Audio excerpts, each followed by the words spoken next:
ripping and roasting. Yeah, that's what we do. Set 'em up, knock 'em down, make that cherry glow. Whiskey and cigars, the gentleman's cologne. Cheers, y'all.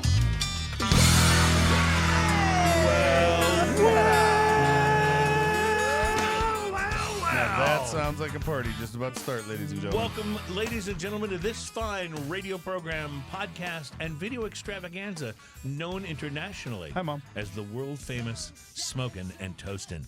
Welcome to show number 356, and Ian is the designated mathematician here on the show. I'm doing the math here, and let's see. 3, 5, 6. Carry the 7. It's exactly halfway to the 400. Nicely done. I know I'm going to make someone angry when I say this, but 356 shows, and no one has stepped in to try to stop us. Yeah, amazing. I know that really ticks that one guy off, so that's why I keep saying we're following the AC/DC template where you just keep doing the same thing over and over again. Right, yeah. Until it works. And they rock. You know what I mean? So there's nothing wrong with that. For them, it's brilliant. For us, we're still working on it. So we'll let you know about that. Our program is all about craft beer, fine spirits, and hand-rolled cigars. My name is Cruz. My co-host is Ian Barry. That's crazy. And in between the two of us, we welcome our a good friend of the show and beer nerd. It's okay if I describe you as a beer nerd. Welcome, Joel Swift. Nice to have you here on the program. By the way, just your last name reminds me, like the greatest photo I saw last week was a photo from a Philadelphia Eagles football game.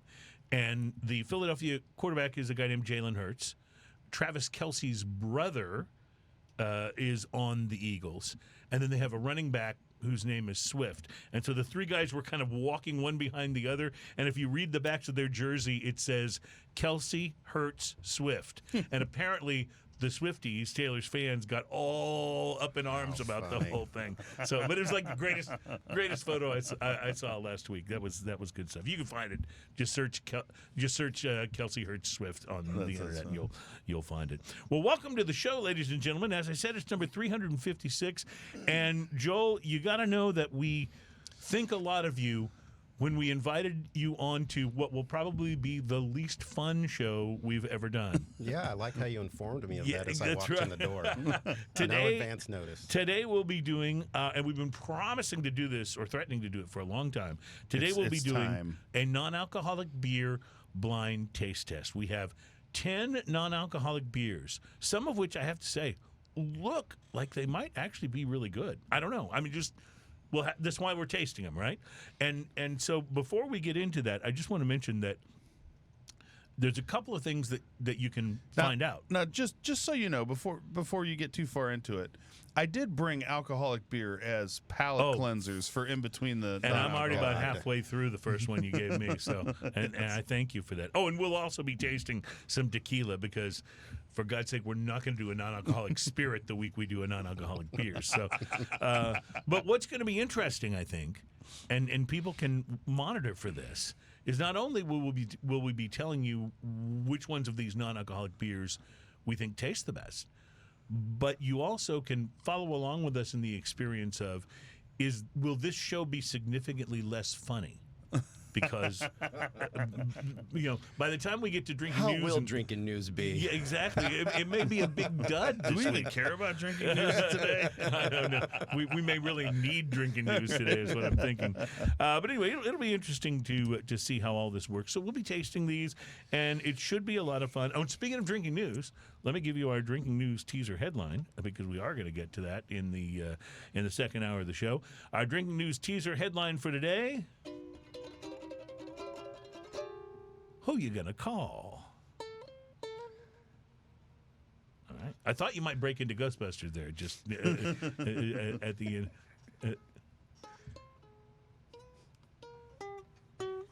Close enough.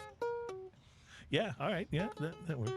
Also on today's show, I had to go right off the top of my head there. As we get into the holidays, we're going to give you a holiday cocktail recipe. We're going to tell you how to make A half-baked harvest. That's what the drink is A called. half-baked harvest. Are you Yeah, familiar with this drink? I'm I've not. never heard of this drink. Learned something I today. think you'll like that. I don't think it's a difficult drink to make.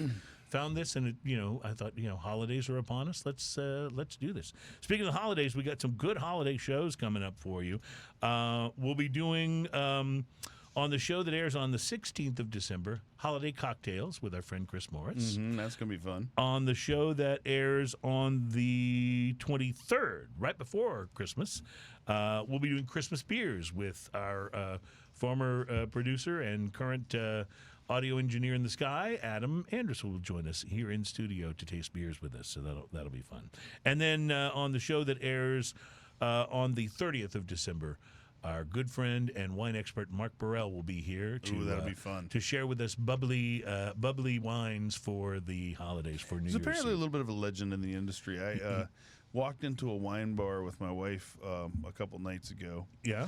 Sat at the bar, immediately was looking at the bartender and was like, "I know you," and he's like, "I know you," and come to find out, I used to teach him bass. When he was a much younger lad. But anyway, we got to talking about the show and everything, and I mentioned Mark Burrell, and he was like, "Oh yeah, that guy's awesome." Yeah. I try to drop Mark's name when I'm at other restaurants, just so they'll go. Just so you know, I may call Mark Burrell to ask for a wine recommendation. That's right. Because I figure it puts them on their best behavior. Then they got to really try to impress me. But anyway, Mark is a lot of fun to have on the show, and we will look forward to having him on. So a lot of good holiday goodness here coming up.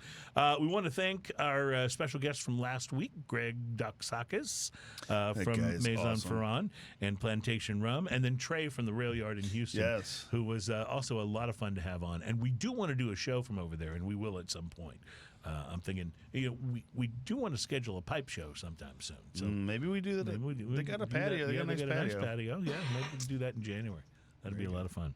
All right, so a lot of good stuff coming, including tasting our tequila today, which is El Padrino, which, as Ian will be quick to point out, is Spanish for The Padrino. yeah. And so we'll be try. This is a tequila añejo, and we'll be getting to that a little bit later on in the It program. has a garter belt on it. Yeah, I know. I'm not sure what that's for. I haven't thrown it at anybody, but we'll see. Yeah. Yeah, so we'll You see. can see that in the picture. A couple of other things to talk about. Some cigars to watch for. We told you about the cocktail recipe, how to make a half-baked harvest, and the craft beer advent calendars are coming out. So we want to let you know about those, so you can enjoy the holidays the way they were meant to be enjoyed. So a lot of other things to talk about. We also want to talk cigars on the program, as we normally do. So this is the part where I ask you, Ian, if you've smoked anything interesting this week. I did. I just did, as a matter of fact. I went by Casa this morning and picked up a cigar. I picked up a Brick House Bricktoberfest. Dude, you really smoked a Brick House this week? Bricktoberfest. Yeah, I didn't smoke Bricktoberfest, Did you smoke a Brick House this but week I as smoked well? a Brick House Maduro Robusto that I'm Oh, going to be how talking funny. about later on the show. Those are So- great, by the way. Yeah, The yeah. appearance on this medium brown wrapper, veiny and oily, semi-rustic, medium firmness with soft spots on it. The pre-light sniff on this earthy and sweet leather and tobacco going on in there. I know all cigars smell like tobacco, but this had that particular classic no, I know what you're tobacco saying. Yeah, kind of no, note. totally. I was getting a look from Joel. He's like, tobacco, huh? Yeah, but Really That's a phoning cop it out. in. This tonight. liquor You'll see smells when I- like liquor. when I tell you about my Brick House, I use the same description for one of the one of the things I was getting out of it. So it's just a rich, kind of like a tobacco richness, right? Right. The pre-light draw on this, I used a punch. It had a light draw. I got a little slightly chemical and vegetal kind of note coming from it, and then something goofed up on my thing, so I'm not sure what else I was going to say. And I think I got a little bit of tea leaf and I'm trying to remember. That's good enough. The initial light on this, spicy campfire and leather, big silky smoke. Retrohale is spicy and sweet with wood. The first third of this, sweet and spicy with a backbone of wood and leather. Notes of toast and cedar round out the profile. Retrohale is sweet and toasty with some spice. Solid ash, good burn. Second third of this cigar, more toast and wood, leather and earth. Sweet tea and woody notes weave throughout. The Retrohale is sweet and toasty with a bit of spice. The last third of this. Warm, meaty flavors kind of pick up here and thread their way into the palate, along with the leather and the earth and the tea and everything else that I was getting in here. What a great cigar, like up to this point, especially. The Retro Hail is sweet and woody, solid ash, good burn. This cigar comes in at $10. This is the Bricktoberfest. I had never seen this before. Bricktoberfest. Comes in at $10. I love Brickhouse. I love this cigar. I get a solid 6 on this at $10. Oh, nice. I'm a fan of Brickhouse as well. Let me tell you about what I had the opportunity to smoke this week. It was the J.C. Newman Brickhouse Maduro Toro. So just their kind of standard, straight up Maduro. That is a go-to for me. Actually, I made a mistake. I said Toro. It was actually the Robusto. The Robusto was what I smoked. So in glancing at the internet for info about this cigar, I was able to discern that it's been pretty highly rated. So I was excited about getting started on this one. It's a very attractive cigar, as you'll see in the picture here. Not too rustic, not too smooth, with a rich dark Maduro wrapper and a nicely configured cap. It looked, in other words, delicious. Yeah. The Brickhouse Maduro Robusto features a Brazilian Arapicara wrapper and uses Nicaraguan tobacco for the binder and the filler. And I picked up a bit of baking spice on the pre-light sniff, along with earth and chocolate. Very appealing. Had me excited about lighting this baby up. And more the same on the cold draw as well, as a little bit of black pepper on the cold draw. Once I got the cigar lit and took the first puffs, I was happy to welcome back my long-lost friend, the Nicaraguan Pepper Blast. Yeah, it was brief, but it was there. And then once it settled down, the Brickhouse started to get really interesting. Notes of black coffee, earth, malted milk, and leather were the highlights of the first third, along with the pepper, of course, which was most noticeable in the finish. I got a little worried about the burn, though, because it got a little crooked right away. I was just about to use my lighter to touch it up when it seemed to burn past the problem area. And even though it wasn't quite straight just yet, I decided to leave it alone and see what it could do on its own. May have been a mistake. Flavors in the second third continued to morph. The malt note became more chocolatish, like a great cup of hot cocoa. And there was a nice balance of savory and sweet, with the pepper playing well with the creamy smoothness of the chocolate malt. If the first third was medium-bodied, the second third ramped up to a definite medium full. The burn, however, continued to be crooked. So I decided, and you'll see some of this in the photos here, I decided to go, I think it's right here. I decided to go ahead and tend it, since I was worried about it not allowing me to experience the full flavor of the cigar. So I hit the slower burning spot with the lighter, and then I went ahead and flicked off the ash, and now I had a bit straighter burn at about the halfway point of the cigar.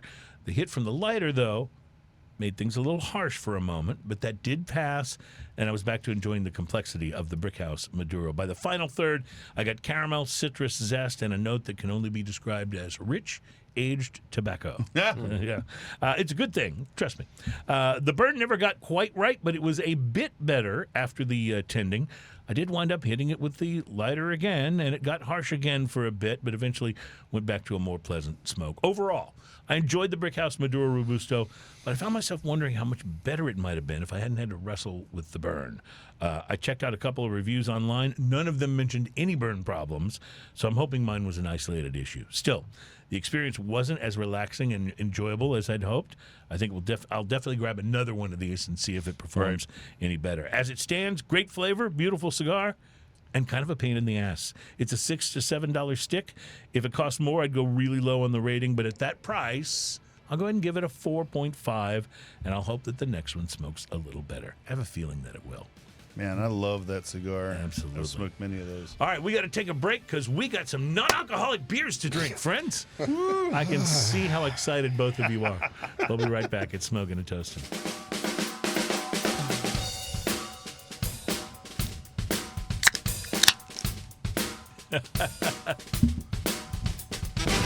Welcome back at Smoking and Toasting. Our program's all about craft beer, fine spirits, and hand-rolled cigars. And paper towels. And paper towels, yes.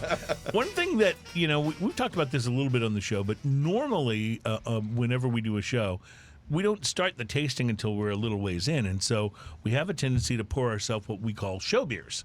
And Ian will bring them a lot of the time. Every now and then I will bring them.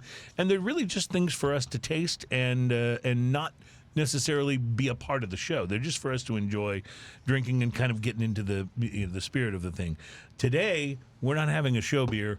We're having show beers. No, they're Plural. not even show beers today because we're doing a non-alcoholic blind taste test. These are Right. palate cleansers. These Oh, are alcoholic beer palate cleansers. That's pretty good when you're using the alcoholic beverage to cleanse the palate. That's right. Yeah.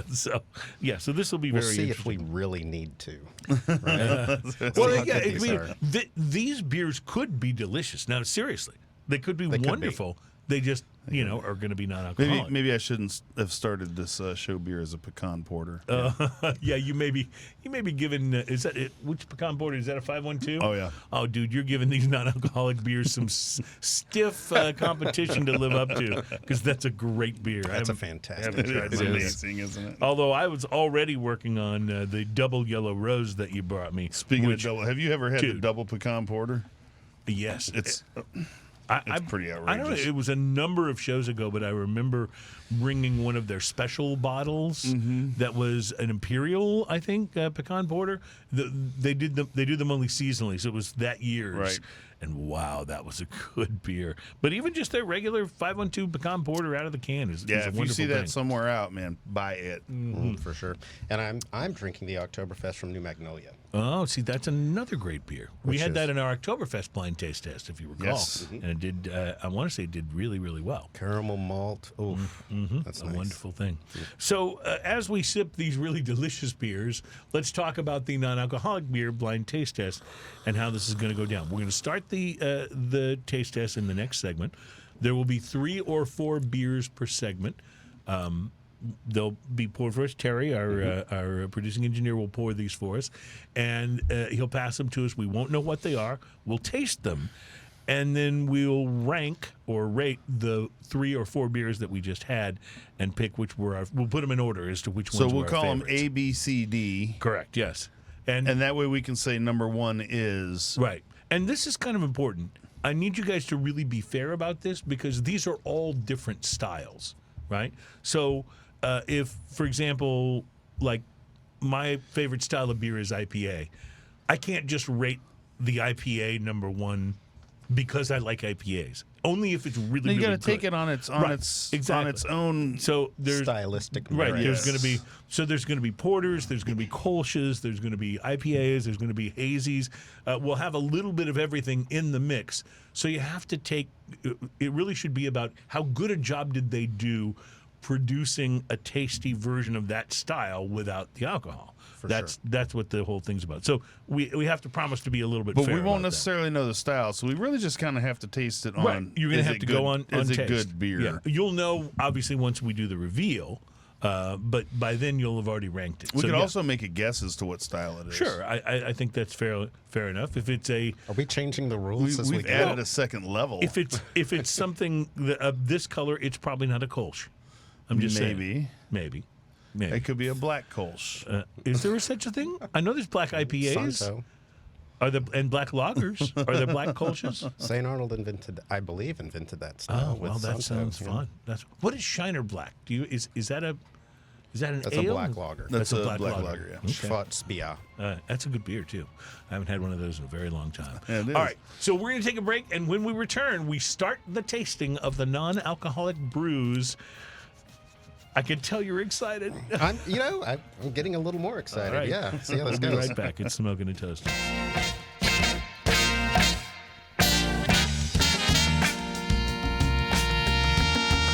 Welcome back, my friends. It's Smoking and Toasting. Our show is all about craft beer, fine spirits, and hand-rolled cigars. We are excited to welcome you to show number 356. This is our non-alcoholic beer blind taste test. We've been threatening to do this for over a year, and we finally did it. I'm going to be honest about why it took this long.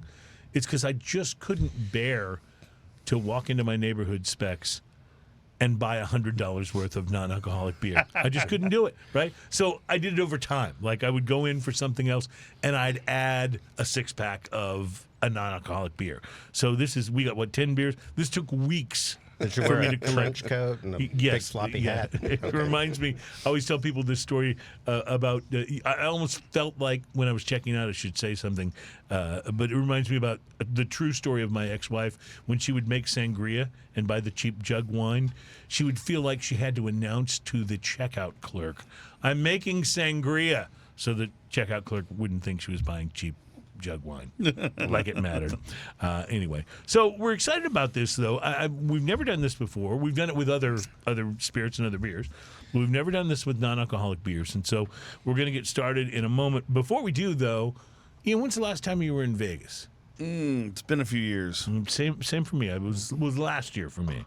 Well, I'm excited to go back because since Vegas is, a city of excess, right? Why have one Monte Cristo cigar bar when you can have two? They've opened a new one in Paris, Las Vegas, and it's apparently really nice. So I think a road trip is called for, my friend. There's a little cigar bar in the what's the one right across from Paris? In with the fountains and Bellagio? everything. Yes. Yeah. There was a little cigar bar in the Bellagio that was. I apologize for knowing that right off the top of my head, by the way. That was so Tells nice. you It was a little weird something. thing because it was kind of open. Yeah. But like when you walked into that area, the noise, everything just kind of stopped, and you were just in this perfect little island. And by the way, if you are, a person of means, they have a restaurant right in the Bellagio that is a caviar specialty. I highly recommend it if you have I bet the that's means. cheap. I don't have the means, so I haven't been. I've only walked by and went, wow, one day. One day. All right, let's start this non-alcoholic beer blind taste test. Terry is doing the pouring today. He has already poured our first one. It has a sort of a Like a golden, dark straw. color thing to it. So this is beer A. We're going to do 4 beers in this segment. This is beer A. Are we commenting while we're going? I think so. I yeah. think we should. Yeah. This one smells like cat litter. Oh, Cat urine. so you're not starting off good, It are has you? it has a uric property to You it. should taste it. So you're talking about the smell now. Have you tasted it yet? No. This is dank. But see, I Dank can't. is a word for it. I yes. can't unsmell that now No. that you've said it. Yeah, that's, It's not. Yeah. It's not a good No. smell. I haven't tried it yet. Now I'm tasting it. That's West Coast Your- IPA right there. your thoughts. sir. That's definitely trying to be a West Coast IPA. Your thoughts, sir. So it's got a lot more nose than it has body. Yeah. That's for sure. A ton of nose, and it's not a good nose. And remember, Kind of thin. if you dislike all 4 of these, you still have to pick one that you think was the best. And on down. In other words, you have to rank them. So the ranking could be, which one's the worst, and then you move backwards from there. Or maybe one of these will be something that you really like. Maybe more than one of them will. But I agree with you on this one. I can't get the, thanks to your app No, there's description, I can't get that out of my mind. I'm now. sipping it. There's a flavor in there that I can't place. It's like, I don't know what it is yet. I'll come up with it pretty soon. Your thoughts, Joel? Well, a lot of breweries are brewing up hop water these days. Now, Ian brought in the hop water. Was it Lagunitas? Lagunitas, yeah. That stuff was delicious. Did you feel like it had body? No, it was Right. very Yeah. thin. It was more like a seltzer in terms of its body. No, but it although was wasn't delicious from- and refreshing. But it was really good. I was surprised actually at how much I liked it. And Are you suggesting that the alcohol gives it body? No, not Because necessarily. the alcohol has given me a body. yeah, indeed, you have a point, sir. I'm not crazy about this one, whatever it is. No. I'm not crazy about it. So I like those West Coast hops. I like that. That's a little dank. It's funky. it is a little dank, but there's something about the dankness that is calling up a flavor that I'm not crazy about. So Well, let's. this is different. This Excuse me. next one is very different. It made me sneeze. Okay, too. Bless this you. one, This one is is a malt. almost the same color, but very malty smelling, yeah. Yeah. At least it has a more pleasant aroma on the nose as we start. So that's a good thing. A little more body. A little more beer tasting to me. Like it's got just that little bit, maybe a little bit of malt. When you visit a brewery, when they're Excuse me. brewing, this is what the brew house smells like. Right. It's I that- agree. That gives it Agreed, a and I certain, kind of like it because of that. right. 100%. Even though it's not the best straight up beer flavor, I think I kind of like it because of that. This It one is- reminds you of actual beer. Exactly. Yeah, I agree with you. I would say I like this one. Well, we've only had 2, but I would say I like this one the best so far. At what point do we blend them and have our own personalized blend that we actually? I was rank gonna as say, number one? when you get drunk enough, but that may not happen. Yeah. So, Might take a while. yeah. I'm trying to figure out what style this is supposed to be. Is this maybe a Marzen or is it a? I would think so. Something malt forward. Yeah, it's malt forward. An Oktoberfest dish. Maybe. Yeah. I mean, I could see that. Yeah. Definitely not. I would say it's probably a lager, not an ale, but I don't know. Could be wrong. How do you classify that when this one's the much more difference- drinkable than the last one. The difference between a lager and an ale is how it's fermented, right? Whether it's Right. bottom or top. So Right. And it's going to give you those, an ale's going to give you those esters, right? If It's it gonna give you that hasn't- fruit, yeah. So if it hasn't been fermented, how do you know which one it is? so they can Esther, add, wasn't that the lady from All in the Family? Yes. Okay. Yeah. smoking That was a toasting, showstopper. I love that. I will TV say. trivia. Yeah. I will say that I actually kind of like this one. I think Like, Aunt Esther was from Sanford and This Son. one's actually drinkable. if that was passed out at the party, Thank you. I could. Okay, so now here comes the Kolsch. This one's so for, this is the darker, Yeah. bodied. You know, like that. Yeah. Yeah. Okay. So here we go. Let's see what we got here.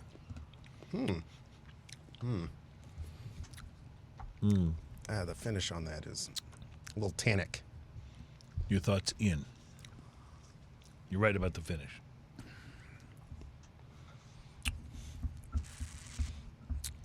Yeah, agreed. The up front is actually kind of tasty. You'd have to just keep drinking this to stave off the aftertaste. and stave off, Although it's you're not it's staving not, off sobriety, it's not though. brutal. no, I definitely like it better than the first one. it's got that sort of coffee porter quality to it from a taste standpoint, and that goes a long way towards it not tasting like a sort of a cheap It beer actually knockoff. smells pretty good. Agreed. Yeah. Yeah. I get chocolate, coffee, like you said. Not crazy about the finish. Almost like an espresso vibe to the coffee. I like this one. It's drinkable. Yeah. I think the second one was a little more drinkable. Probably going on my favorite list right now. Okay. All right, so those are the first. That's A, B, and C, and now we will have a D in this segment. The other segments will only be 3 apiece. But here is non-alcoholic beer D. They all have kind of that dark gold thing going on when they're. Well, if they're super light in color, you're not going to get any flavor from it. Right. It's true. And you wonder if they have to See, add, this one I think is trying to be an IPA as well. you wonder if they have to add color to make it look like the beer that it's the alcoholic version of the beer that it is. Very likely true. So, question. You Yeah. said that you spent some time, and either we were joking about it, but you spent some time acquiring these. Yes, it took a while. How old is the oldest one, and is it an IPA style? It's probably from the time I purchased it, probably not more than 3 months. Seriously. Okay. I've done this over the last little while because I didn't want to stretch it out over a year, because especially the IPA styles, you want them to be somewhat fresh. Right. And 3 months is usually when those beers go out of code. Mm-hmm. So these are real hops, right? Hops don't Right, contribute they are real hops. to the alcohol at all. So having these sit on the shelf at home or at the store Yeah. means that they're going to age. I don't know how long they were on the shelf at the store. Could be a long time because I don't know how well these sell. Right? Obviously, the stores are gonna stock them because every article you read about beer says this is the new thing. Non-alcoholic beers are gaining traction. I didn't really. Okay. see Well, that. considering 10 years ago there was 3 of them. You are right. Was that non-alcoholic St. Pauli girl and There was Caliber, oh yeah, and there Caliber. was, I don't think we have Caliber in the mix today, but O'Doul's. O'Doul's, yes, and that was a very skunky non-alcoholic beer. I think they were going for a Heineken-esque I think thing. they were. What's your thoughts We on? had to add the skunk in. What's your thoughts on beer D? Melon in the finish. This tastes a little more like the hop water ones that we've tried. Mm-hmm. It's super thin. Like that thinness is almost distracting.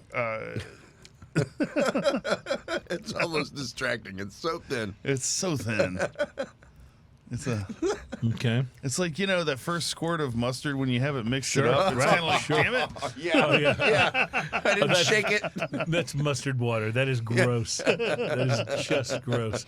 And I'm a guy that likes mustard on just about everything. So I will tell you, out of all of these, Well, now's the time where we give our rankings. So let's just figure out which ones we liked best or worst, and go whichever direction you want to go from there. But with one that was being pretty easy for me. with one being your favorite, tell me. The phone is Yeah. ringing. Yeah, my apologies. I shut that I down. mean, this one is amazing. So that was that That's was the C? pecan porter. Oh, okay. I was going to say, Yeah. you just described one Yeah. of these as amazing. You went a step beyond where I was willing to go. Yeah. So, And okay. I will say, out of the four, though, the best things we said were drinkable. None of these did we say, I really like this, right? At least so far. It's so. Okay, I'm going to start with B. Okay. B was the malty one. A little bit lighter in color, but still kind of what I'd call a straw color. Just the one, I guess, is kind of a Marzen. It's the more malty nose. This is probably the most drinkable one, I think. So that'd be your number one. So B would be If your I had number a one. beer that tastes like this, I'd be okay with it. Number two?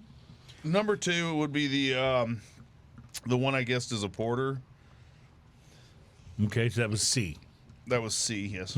So you went B, C. The last one we just tried, I think it's like a hoppy lager of some sort. Super thin. That would be the third best one. And then my least favorite out of those was the very first one because it just still smells like cat litter to me. I will mention that I ranked them Used cat litter. exactly the same. Did you really? Yeah. So I thought B, C, D, A. Yes. And there was actually a big difference between B, C, D, and A. If I could, out of 1 through 4, if I could have rated A at like 6 or 7, I probably would have. Yeah, I hear you.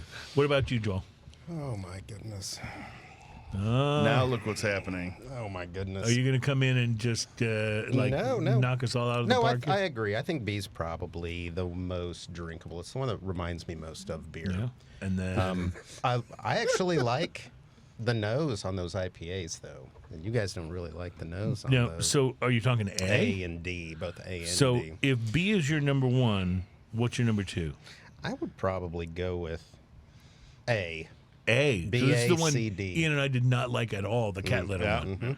Interesting. So B, A, C, D. So interesting. One of the most interesting things that just happened here is that Ian and I actually agreed on the ranking on these, because usually we'll be off on somewhere from each other.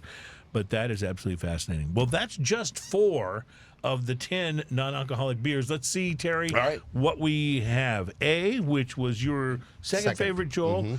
Ian and I both ranked it last. That is Nada. It is a non-alcoholic craft beer. It is an IPA using Mosaic, Sabro, and Simcoe hops, and it's from Community Brewing. Okay. Okay. It's a nice name, Nada. Yeah. Now, what's interesting, most of the beers that we're gonna have on the show today are from reputable craft breweries of one sort or another.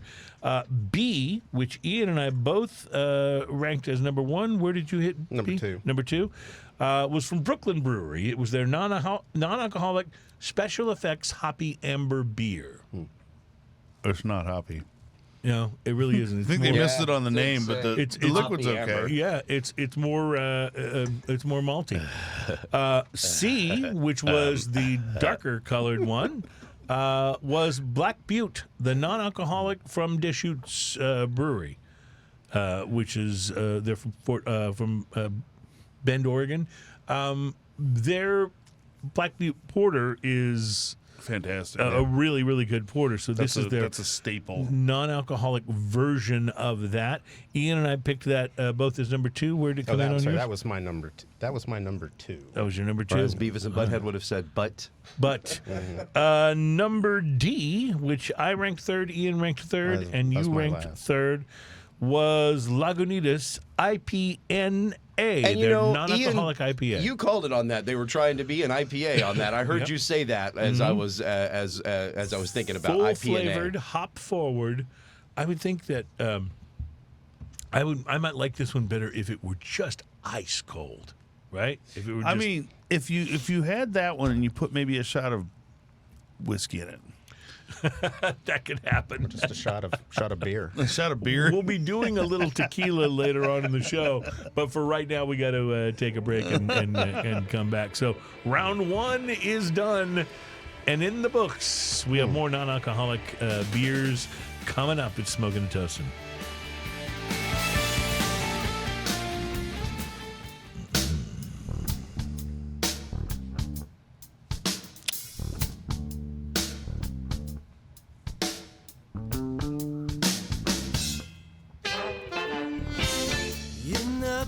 Welcome back. It's Smoking and Toasting. Our program is all about craft beer, non-alcoholic or alcoholic, fine spirits, and hand-rolled cigars. It'd be like, I wonder if they've made cigars without tobacco, like tobacco-free cigars. Would that be a thing? Nicotine-free. What would you smoke? Tobacco-free. So we've done the Cigar first vape? Yeah, that does not sound good. No. It does not sound good. Everyone forget I ever said vape that. show. Yeah, please. Yeah, If anyone ever brings that up again, I'm denying it. I'd like to point out, not only did he say cigar vape, but he's the one who said kitty litter about that first beer. And we can't untaste that No. now. Except for Joel, who seemed to... it wasn't... I like cats. I'm a cat lover. You know, my dog likes the kitty litter too. yeah, well... Like on Edna when they peed on the sandwiches in Vacation, and she's like, it's my dog. I will say that this reminds me, to some degree, of when we did the hard seltzer blind taste test. And the reason it reminds me is because with the hard seltzers, I was looking for any seltzer that did not have that strong artificial sweetener aftertaste, right? Those were the ones we liked the best, the ones where that was minimized. And with this, it's kind of the same thing. Like, which one doesn't have that sort of artificialness to it? I realize they aren't artificial. They're just without alcohol. But still, there's something missing to the flavor. I'm not talking about, can I get a little buzz from it? Just to the flavor part of it, from all of them. And the one that I picked as number one was the one where that was least noticeable, in my opinion, to the palate. So, Well, how do they do it without the alcohol? How do they make that? I think it's a different process. For it's not always the same process. Okay. Some of them it's got to be a faster and then process. remove it. That's what did they Yeah. remove it or did they? I don't think they remove it. I think It's got to be a faster process. So you, Well, you don't have to ferment it for Yeah. as you long. don't have to ferment it. So there's less sugar extraction then, right? Because you don't want it to be super sweet, Right. but you still want the flavor from it. So I don't really know what you do with the mash on that. But Interesting. Ian, for our palate cleanser, as it were, poured us, these little cups of the 512 Brewing out of Austin, Pecan Texas. porter, yes. Pecan porter. And when I go back to that tastes real Yeah. compared to the non-alcoholic beers. You know what I mean by that? Like, it seems like everything's there. It tastes the way it's supposed to taste. The others feel like they're trying to taste like something. Like Diet Coke. Trying to Yeah. taste like. Well, and I will say this, as somebody who, I don't drink nearly as much of it as I used to, but I used to drink a lot of diet soda. You do get used to that taste. After a while, it doesn't bother you, the artificial sweetener taste in the diet soda, whereas when you first start, it's pretty noticeable. I used to prevalent. drink a lot of soda, and when it came down to the point where I either was going to have to just start drinking diet soda or nothing. Yeah. I literally chose nothing. Yeah, I just can't do it. My friend Dave, who's been a guest here on the show, from the caffeine of the sodas, diet sodas, he's like I am. He likes Diet Dr Pepper, but the caffeine gets him a little hyped up. So his wife will actually tell him if they're at like a party or something. She'll actually tell him if he's drinking Diet Dr Pepper, she'd be like, "You're cut off. Have a beer." That's real. She actually does that. The struggle is real. That's absolutely right. So I think it was very interesting, very revealing, actually, that that first tasting of 4. Let me ask you this: do you expect we will find one we like better? Do you think maybe we haven't? Maybe. I mean, we've got 6 more to go, and there's one in there that I've had before. Right, and you have said to me that it was pretty good. Yes, and so I'll put that out there. Mm-hmm. Well, we'll look forward to that one Skeptical. coming up. Yeah. I'm a little skeptical as well, but we will get to that. We'll also get to some drinking news. We have a few stories we want to tell you about, including the fact that cigar imports are down a little bit from last year. Cigar imports have been like on this upward trajectory, and they're not like way off, but they're definitely down a little bit from last year. So we'll give you some of the facts and the numbers about that. And, of course, we will bring you drinking news coming up in the next hour. For those of you who are at radio stations that only carry the first hour of the show, we bid you a fond farewell and remind you that you can hear the rest of it online. You can find it at YouTube. It's also on Facebook and Instagram.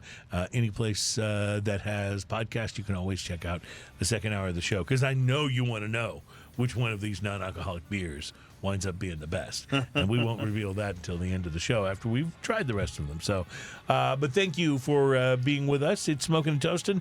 Our second hour begins and sends us careening towards drinking news, and it's all coming up right here.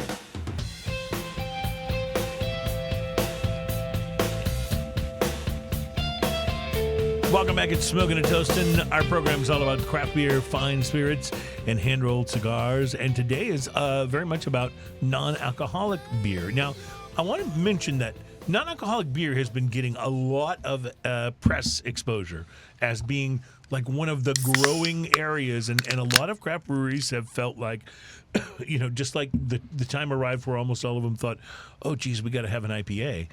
These days, they're all thinking, well, we got to have a non-alcoholic beer. And so some of the breweries, I mean, we've already seen Brooklyn Brewery and several other, like, very reputable breweries. These are breweries where I would tell you we like most everything we've sampled from these guys. And yet, we were talking about this during the break, it's hard to not feel like there's a little bit of something missing in the and not just the alcohol. We're talking about missing in the taste department. Right. We kind of decided that it's not beer, and it maybe shouldn't be judged as beer. So you were saying to me during the break that maybe your expectations, maybe you set the bar too high. I think so, or just wrong. Right. Too just realistic. Well, yeah. It's so you not, were expecting the IPA to be more like It's like alcoholic IPA, like but just without the alcohol. Judging how realistic an anime is, maybe. Thanks. and I don't think it's the alcohol necessarily that's changing the profile, the flavor profile. The eyes seem to be a little large. I'm just saying. All right, so here comes beer A for segment 2. I think we can tell what this is just by looking at it. I think, and by smelling it too, because this is a familiar smell. All right, yeah. So I'm going to tell you, this tastes pretty good. Out of everything else we've tried, this is straight up boing. Mm-hmm. And pretty. And boyoyoing, even. Oh, yeah. That's nice. Yeah, so chocolate roast, a little sour. This is the one. Now, I've tried this Guinness before. When it first came out. So you're saying this is most likely the Guinness non-alcoholic? This is undoubtedly the Guinness non-alcoholic. I've tried it before, and me and my wife happened to be at Specs and saw it, and she was like, oh, I definitely want to try that. I was like, pick it up, and we also picked up at the same time a 4-pack of the Guinness regular Guinness draft. Yeah. Mm-hmm. And tried them like right next to each other. They're real similar. I don't know if you handed me one without telling me how aware I'd be that it's a non-alcoholic. Interesting. It's pretty amazing, actually. So this then would be what all non-alcoholic beers would be aspiring to, whether it's an IPA or a Kolsch or a lager or a porter like this. Like if you can achieve this amount of, like, this is a good beverage. Right. And you know what the interesting thing about Guinness is they don't have gazillions of beers in their lineup. You know, they do make Harp, and they've got... they have a few outliers. Like they made an American lager and a few other things. Right. But it's not like you go to the Guinness brewery and they've got the big chalkboard with 16 different styles of beer on it, right? They kind of major in porters. and they're stout. Yeah, stouts, I guess. That stout is a very particular stout. Like most stouts don't taste like that stout. Well, this is low pretty, in alcohol to begin with. I will just say this 3.5% to begin with, right? Yeah, right. So they didn't have much to take out in this case, but this is pretty good. Yeah. It is pretty good. Yeah, a lot of people. This has a much more pleasant. This next one we just got has a much more pleasant hop. I just wanted to mention before we get too far away from Guinness that a lot of people who haven't really tried Guinness are expecting it to be big, and it's Right. not. It's even a thinner mouthfeel than what you expect from most stouts. And nothing was artificial about that one. Not There a was thing. nothing artificial about that one or missing. I wonder if you can do the perfect pour of a non-alcoholic Guinness the way that the bartenders Yeah. who do the real perfect pour of regular Guinness do. I'll bet you can. Look at the lacing on the. Yeah, on this. I know. Yeah. It's pretty impressive. It had the little. I thought that was going to give it away when I did it because it had the little ball in the bottle. Oh, that, it had the little yeah, nitro thing. Yeah. Interesting. So beer B, Ian, you said you liked the nose on this. So beer B, the hop nose on this is much more pleasant than any of the ones we had in the first Definitely round. more so than the kitty litter. The nose. the flavor on this is actually pretty decent. It's fruity in the way Actually, that like yeah, it is Very fruity. fruity in the nose. Yeah, for very sure. fruity. it's very fruity, almost fruit juice kind of fruitiness to it, but But in really an does IPA citrus it kind of way. captures the hazy IPA style that I think they're going for. I'm going to say this one's pretty good. So this is 2 in a row now that I've actually really liked. I don't know, is that hazy or is it juicy? It's a little I would call that juicy. juicy. Mm-hmm.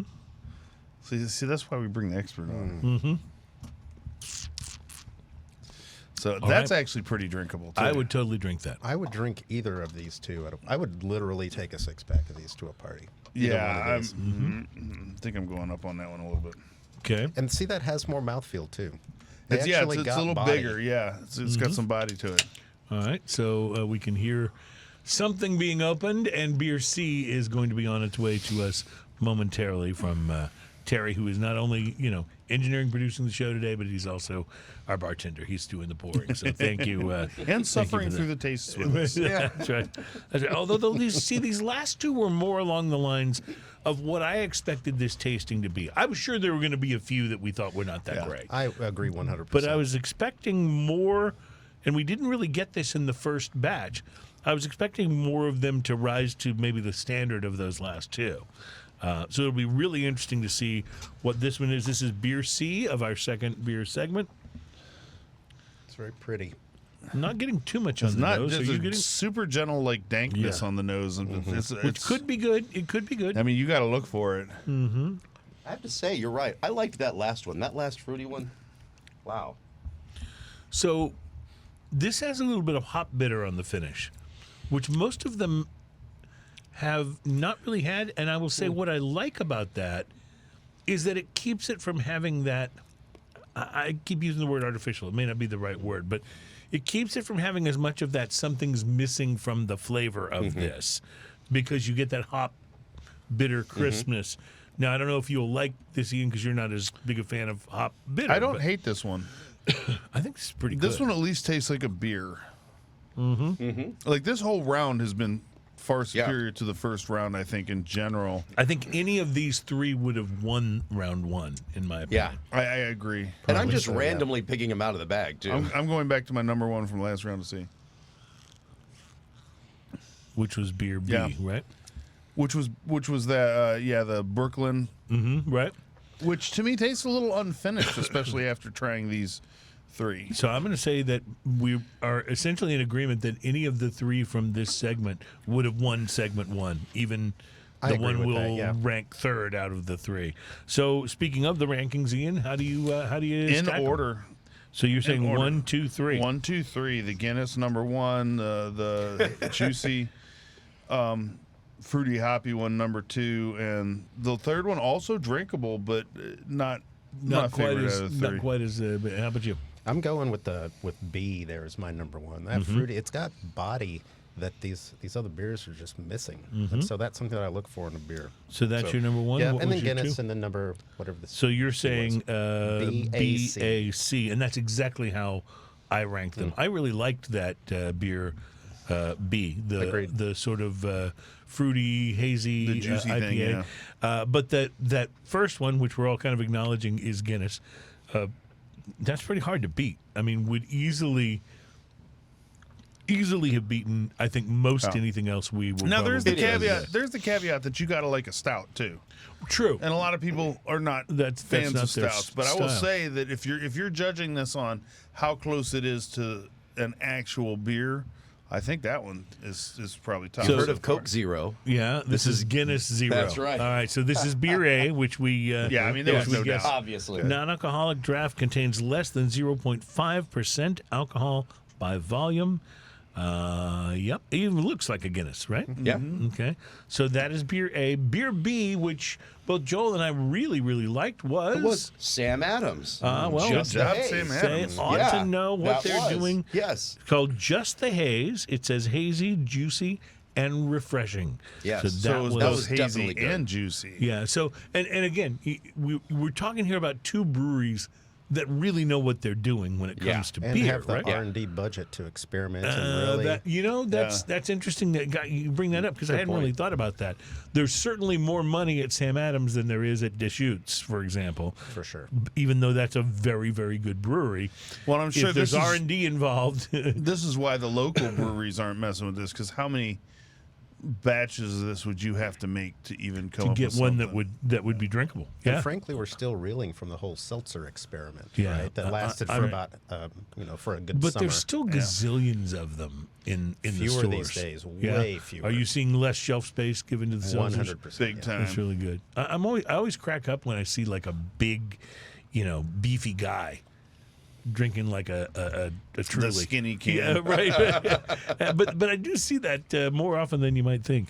All right, so we liked both of those. We also all kind of liked C, even though all three of us rated it third out of the batch, and C was Athletic Brewing Company Run Wild IPA. So I've seen this this. is really interesting because this is one of the only companies that actually frames this as if you're exercising, if you're working out, if you're running, whatever, that this is one you can drink and it's not gonna like give you the same calories and carbs and all that kind of stuff. So they actually call it Athletic Brewing Company. It's 65 calories per can, and it is 14 grams of carbs, which is more than a Miller Lite, by the way, but still not terribly high. I That's feel like interesting that- carbs carry flavor. The Sam Adams is 98 calories. So interesting. That's a little more caloric. What does it say on the Guinness? How much the calories are for that? Might be why we like that one so much. Could be 60. 60. So it's actually the lowest of the three. Really? Yeah, lowest calories of the three. And it's a bigger can. Is that No, the whole can, or is that No, per the serving? serving size is 12. So, Okay. but the can is 16 or 14.9 pints. So that's fascinating. Still, wow, yeah. well, these could be the serving size. So if you're here. running, 13.5 drink that one. carbs in it, though. Yeah. A little bit bigger on the carbs. Well, I will say all three of these I think are very drinkable, which I would only have said that about maybe one of the first batch, as being, they were somewhat drinkable, but maybe not as much. So could it be that our first, second, and third beer, when this is all done, will all come from this segment? That would be kind of It funny. would be very interesting to see. Well, we do have one more segment, which we'll be getting to here in a little bit. We also have drinking news coming up, and there's still more stuff we were hoping to get to today, but it's taken a lot of time to try these non-alcoholic beers. And I don't know that I feel like it's time well spent, but this is what we do. We do this so you don't have to, right? At the very least, you know that if you need to bring some non-alcoholic beer, if you're the designated driver, but you still wanted to have the beer, or you got someone coming to your party that doesn't drink, but they, like the taste of beer, at least we can guide you to some things that all of us thought were pretty good. That's what we're hoping. True to do. that. So, all right, Terry. I don't know where we are in terms of time. Is it about time 30 to take a break? seconds. Okay, Yeah. so we'll wrap this up momentarily, and we'll take a break. One more round of tasting to go, and of course our drinking news segment, which is coming up. And our drinking news teaser headline, if you remember for today, was "Who You Gonna Call?" We'll get to that momentarily. It's Smoking and Toast, and we'll be right back. Welcome back, my friends.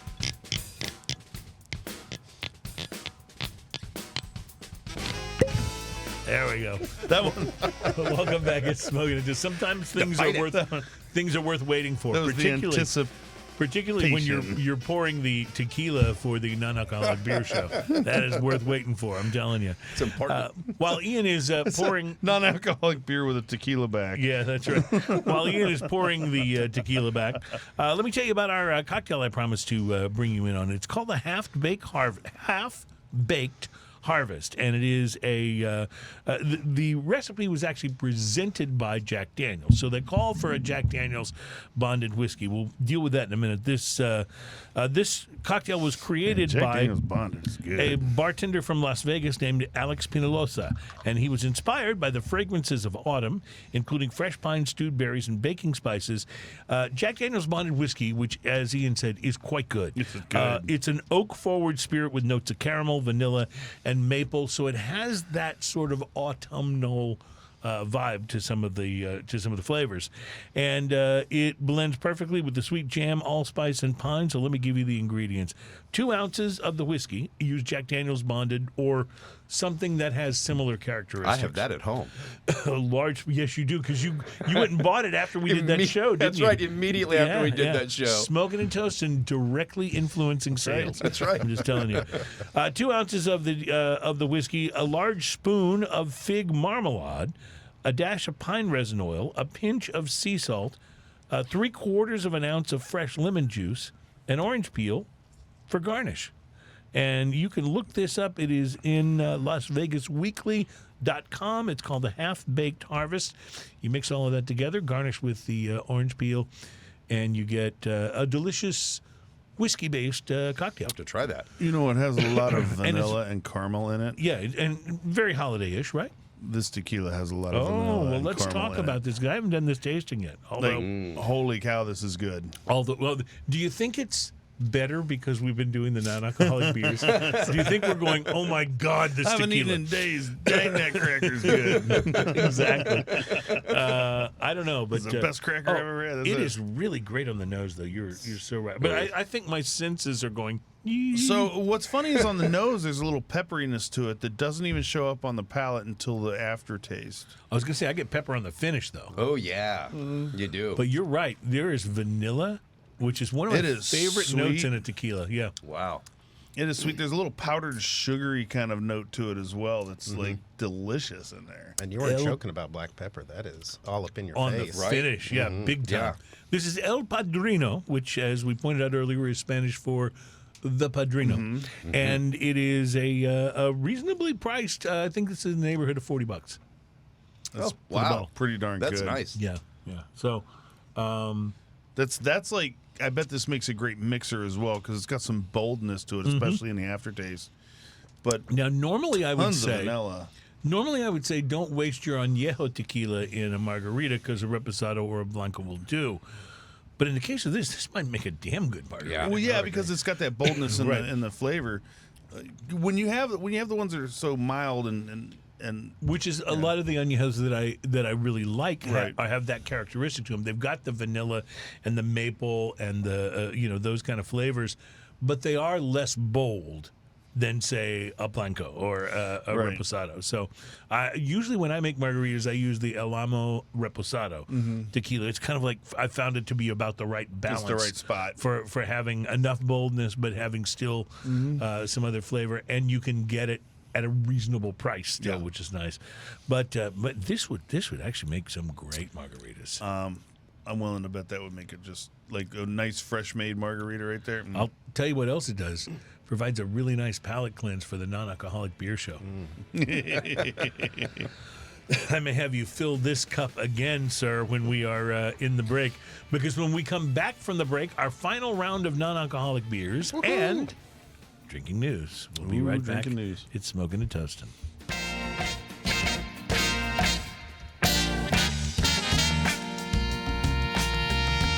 Welcome back.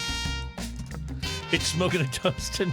Our show is all about craft beer fine spirits and hand-rolled cigars. I love those And things. in our last segment, we tried this tequila, the El Padrino Añejo, which is really good. But after having the non-alcoholic beers, it reminds me of that segment on an old episode of The Simpsons where Kent Brockman, the action news anchor, remember he was voiced? Yes. Wasn't he voiced by the late... the guy who was on Saturday Night Live. Oh His name no, is he Phil wasn't Phil Hartman. Hartman on that one. I wasn't don't Phil think. Hartman? I Oh. don't think that one was Phil Hartman. Yeah, Ken Anyway, Brockman. Yeah. during the newscast, he's reporting on something, I don't remember what, but he reaches down below the newscast desk, grabs a bottle of something, and gulp, gulp, gulp, and then he goes, sweet liquor eases the pain. I think he just reported on a plane crash or something. I don't remember. Anyway, but that's kind of how I feel drinking this tequila after we did the non-alcoholic beers. There are more non-alcoholic beers on the way, but first it's time for the story that we bring you each week, where we promise you that it may or may not be about drinking, but it is always best enjoyed if you've been drinking. So that's why we had to do the tequila in the previous segment before we got to drinking news. I seem to have gone slightly just to be sure. You ready? Ooh, hold on. Ouch. Wow, more that doesn't sound like your ukulele at all. Everything went very sharp suddenly. Yeah. All tuned. Kind of like the guitar player on one of those bumper songs that we use. It's just a little sharp. I don't know what it is about it. Drinking news, drinking news. Now it's time for our drinking news. Drinking news, drinking news. Now it's time for drinking news. A Florida man with one arm said he had a gator for a pet. When asked about his absent arm, he said, I had to take my gator to the vet. drinking news, drinking news. Now it's time for drinking news. Cheers, y'all. Just like to point out, Joel, that was the most Florida-sounding "Had to take my gator to the vet" we've had yet. That was pretty amazing. I was very. I'm from Oklahoma. Florida Panhandle. Yeah, okay. Yeah, so you know what I'm talking about, right? The Florida Panhandle, the Redneck Riviera, that's where people from Oklahoma go to the beach, Riviera. right? Yeah, that's totally it. That's totally it. Well, today's story on Drinking News is one that most definitely does involve drinking, as we've told you they sometimes do. And as we go through the holiday season, this serves as an important reminder to take an Uber or use a designated driver. If you've been drinking at a party and you need to get home, it's always a good idea to make sure you have friends that will ensure that you don't drive if you've been overserved. Yes. Right? Those are the good friends to have, right? The ones that, you might be a little, get your feathers ruffled about it at the time, but later you'll go, no, that's a good friend that kept me from, that held on to my keys, right? But not only will they stop you from driving when you've been overserved, but they can also help get you where you need to go. And in fact, one of the most important things that I have learned about life is that it's critical to know who you can and who you cannot count on when the chips are down. It's one of those life essentials that if you get it right, you're golden, get it wrong, and things can take a rather serious turn for the worse. I'd like to think that my friend and co-host Ian Barry, sitting across from me in the studio here, despite his ill-formed position on IPAs and the fact that he has, on more than one occasion, taken great delight in malording me, I'd like to think that he could be counted on to be there for me if I was really in trouble. Yeah, I mean, if you get really, really drunk, I'll actually take you out to show you off. Okay, well, there you go. I know I'd be there for you, despite the fact that you like beer with chewy chunks in it. I mean, I'd be right there for you. To each his own. Oh, as they man, say. beer when you have to clean your teeth afterwards is fantastic. Family, of course, can be critically important for support as well. I think for most people, that's the first place you'd probably turn if you were in need. I can still remember as a teenager, true story, getting into a car accident while driving through the tiny town of Natalia, Texas, when a flashing traffic light fell on my car. My first call was to my father, who I totally realized that in that moment would have been more likely to believe me if I'd said that aliens came down from the sky and crashed into my 1972 powder blue Mercury Comet with their spaceship. But the point is, whatever he may have thought, he jumped in his truck and he came to rescue me anyway. Family, right? But not every family member can be counted on to be quite as helpful, even if they've got the best intentions. Sometimes they just can't seem to get out of their own way, never mind being much help to anyone else. Which brings us to our story on this week's Drinking News, where a young British man, I don't know if you have a little Britpop, riff. That one's hard to do because I don't have the accent. Yeah. You want to try it? What song are you playing? I'm just trying to do like British. Today is gonna be the day that we're gonna have I the didn't know you were Drinking going News. A British man, actually, not even really a man, just a 15-year-old boy from South Canterbury in Kent, was driving erratically and wound up getting pulled over by the police a little after midnight one foggy British morning. I should point out that I have no idea if it was actually foggy that morning in Canterbury, but I thought I'd play into that stereotype that it's always foggy in England. In any event, officers gave the young man a breathalyzer test, and the kid blew 529 micrograms per liter of breath. Now, I don't know what that means. Well, since England and the rest of the world cannot be bothered to bend to America's insistence on not using the metric system, I'll let you know that 529 is more than 3.5 times the legal limit. So the cops make the arrest, and they carted the young lad off to the Timaru police station for processing. He gets his obligatory one phone call, which he used to call his mum, as the British say, to ask her to come and collect him, which, of course, she promised to do. At about 2:15 a.m., in her car on the way to the police station, the young man's mum was pulled over by police for driving erratically and subsequently blew 776 micrograms in her breathalyzer test, which is about twice the legal limit. The limit there is 400 micrograms, by the way, just, for your point of reference. Now, this would be a pretty remarkable story if it ended there. But this being Drinking News, Well, we it have to go doesn't. further than that, Yeah. right? The boy's mom used her one phone call to reach out to her husband to come and pick the two of them up. Come on. And in a story that I'm only surprised happened in England and not in Florida, at about 3 a.m. the same morning, honey, I'll be there to the get husband you. and father was pulled over on North Street for driving erratically and blew a 559 on the breathalyzer. Wow. Police records do not indicate who the man reached out to with his one phone call. And this may be a rather sad story, but hey, at least the family was able to spend the night together.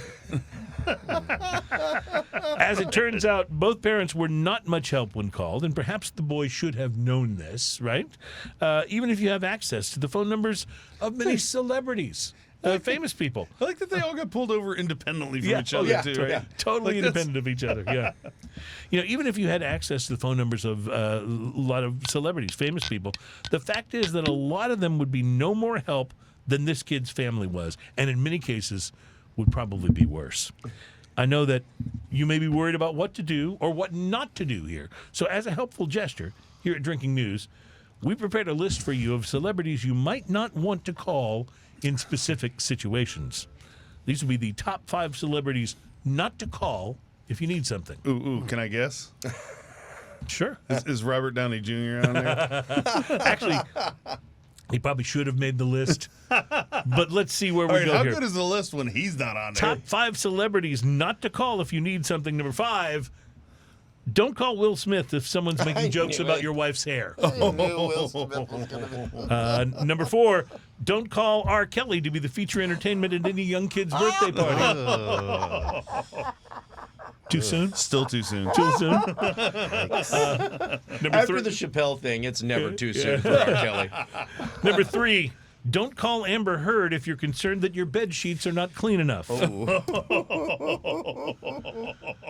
Number 2, do not call Kanye West to perform at a bar mitzvah. And the number 1 celebrity never to call if you need something. Number 1, don't call Nicolas Cage for anything ever.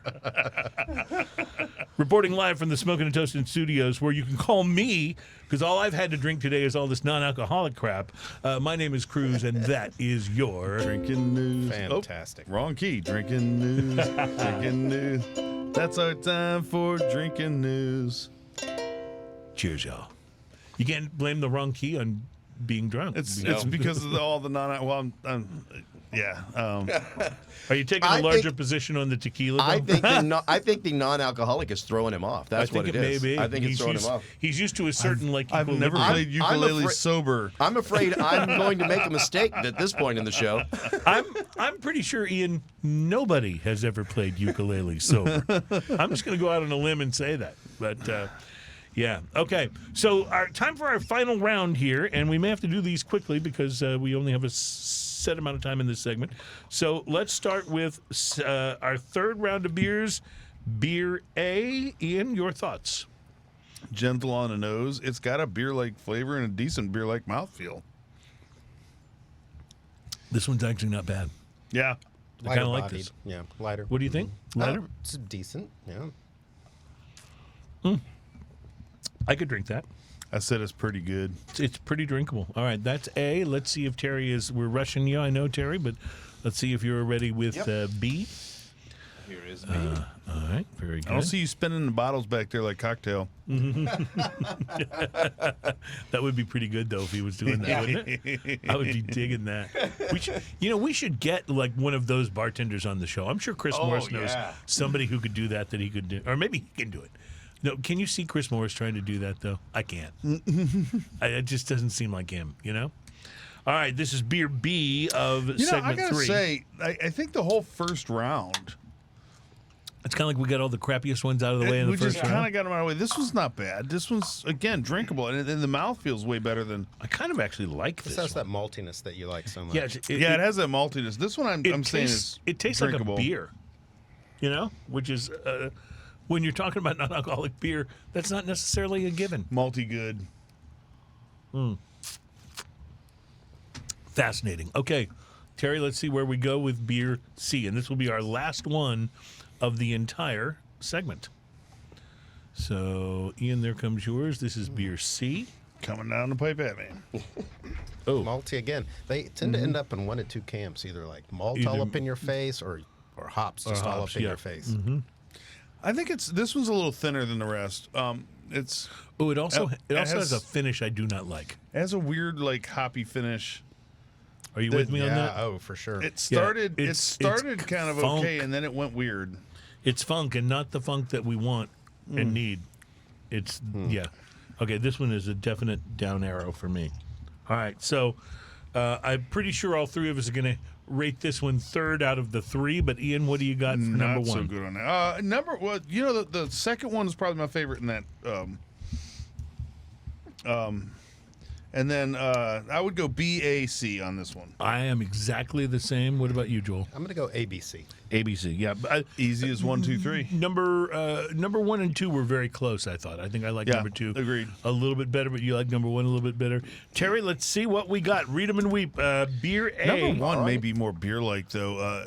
Number 2, I just like the flavor better. Dude, I thought number 2 was more beer-like, but let's see. Number Best 2, Day Brewing, Kolsch style. Okay, so Best Day Brewing, Kolsch style, non-alcoholic, born in Northern California, and it says best day yet. So that's beer A. You rated it number 1. Ian and I rated it number 2 out of that segment.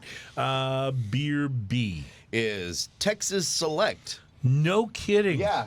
Now I have to tell you, I bought this one thinking this one will be the dud of the group. That's funny. I had not tasted it, but just looking at it, I couldn't find anything indicating it came from a reputable craft brewery or anything like that. But this is actually my favorite of this whole segment, surprisingly enough. It has little weedy things around it, just like It looks official. And the Well, state Pabst- of Texas. Pabst Like the has, Pabst right? Blue Ribbon. Yeah. Yeah, Right. it looks official, like a pearl or something. All right, so that was beer B. How about beer C, which none of us HD Brewing, Yeah. craft brewing. That's all it says. Hairless Dog. That's what it is. Hairless Dog. Party like there's a tomorrow. A pretty a hairless dog. That's a pretty apt name, I thought, for this. I did not like this at all. It's a non-alcoholic IPA, but I didn't get that really from it at all. Did you think it was an IPA? I don't know at this point. All right, Ian, read them and weep. You got one. On got, this one, You got 1, 2, and 3. That's the same that I had. You no, had, I got B, A, and C. I'm sorry, on B, this A, one. and C, and I had the same, and you had ABC. So, all right, guys, we have one more segment. In this segment, I need you to pick your 3 favorites of the day. My favorites of all these is the El Padrino. Yeah. Oh, the tequila. The tequila. Yeah, that was pretty darn good. Yeah, make a Boilermaker, and then that'll be the favorite. We'll get to the final results. That's a whole nother show. Adding alcohol to non-alcoholic beer. I like it. I like it. That's a show I can get behind. We'll be right back at Smoking and Toasted.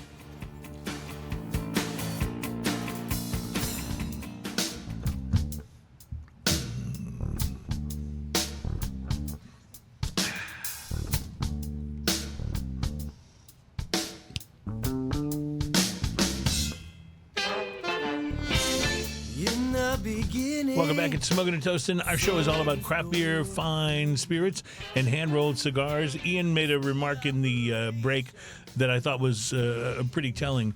Definitely the best thing that we have tasted here today, we'll all agree, is in fact the tequila. The El Padrino. My favorite out of all of these non-alcoholic beers is the tequila. I'm totally with you. Totally with you. That said, guys, we have a duty to the listeners and viewers of the show to at least rank our personal thoughts for the first, second, and third best of the non-alcoholic beers that we have tried today. We tried 10 total. So, Ian, I'm going to let you go first. So, I'm going to go ahead and go with number 3rd best, Texas Select. Amazing, because honestly, I will tell you guys, I almost didn't buy this to be in the and then I thought, no, we need like a baseline, like one that's probably a dud, so that the craft beers will come in. How things have changed. Yeah, The best day, I think, was right behind that because both of those have a very beer-like mouthfeel to it. That we remarked early on how thin some of those were at the beginning, but I think our first batch just happened to be the thinnest of the batch.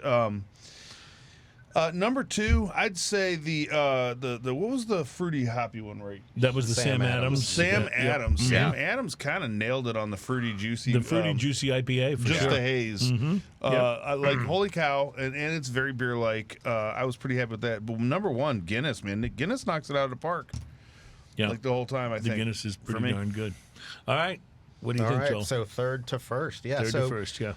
your Texas Select, my best day Kolsch. That was my Okay, 3rd. those were Yeah. pretty close on me. Yeah. Yeah. So you went Best Day Kolsch, which was also from the last boarding group. Number 2, I'm going to go Guinness. But number 1, that's Sam Adams. I would actually pick up a 6-pack of that Sam Adams. Yep. Sam Adams was tasty. Yeah. So- Maybe I'm a convert now. Interestingly, I'm a little like both of you guys when it comes to my list. Number 3 for me was, in fact, the Texas Select. I thought it was just surprisingly good. More beer like than the rest. Number 2 for me was the Guinness, and number 1 for me was the Sam Adams. I just thought that was really almost the most beer-tasting non-alcoholic beer that we had, and that's why I went for it. It was also pleasant. Like you said, if somebody gave me a 6-pack of that, I wouldn't look at it and go, oh, damn. You know what I mean? And that may be a low bar. That may be a low bar, but I'm just saying. I'd be like, if oh, you thanks. didn't know better, you might drink it and wonder why you're not Yeah, why I'm not Yeah. catching a buzz? Yeah. catching them up. Yeah, like Beavis and Butthead that time. They went Yeah. to the convenience store, got someone to buy them beer, and And they then bought 'em and they bought them non-alcoholic beer. Yeah. I gotta love that.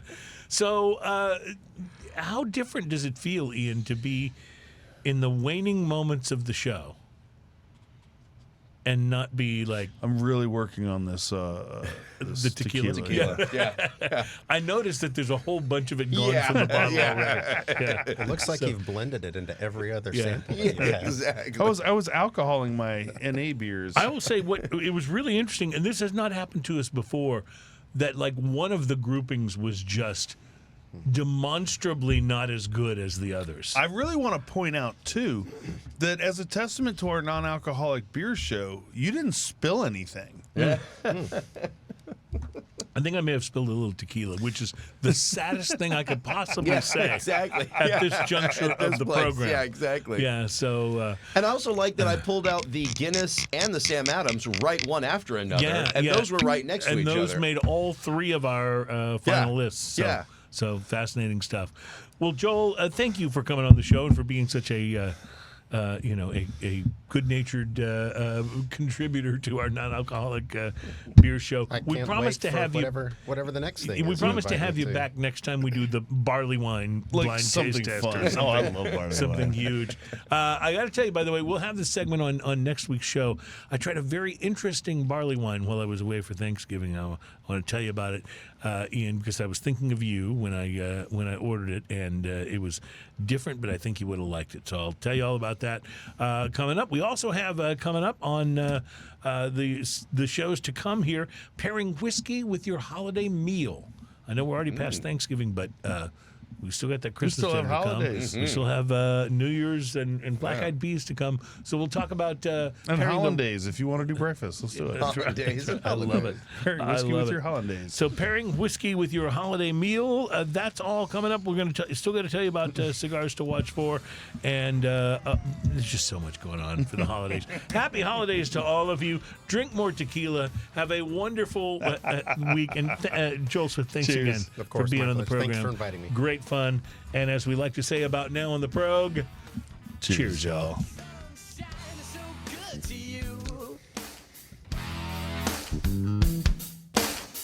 Whatever happens, don't leave it so soon. It's alright.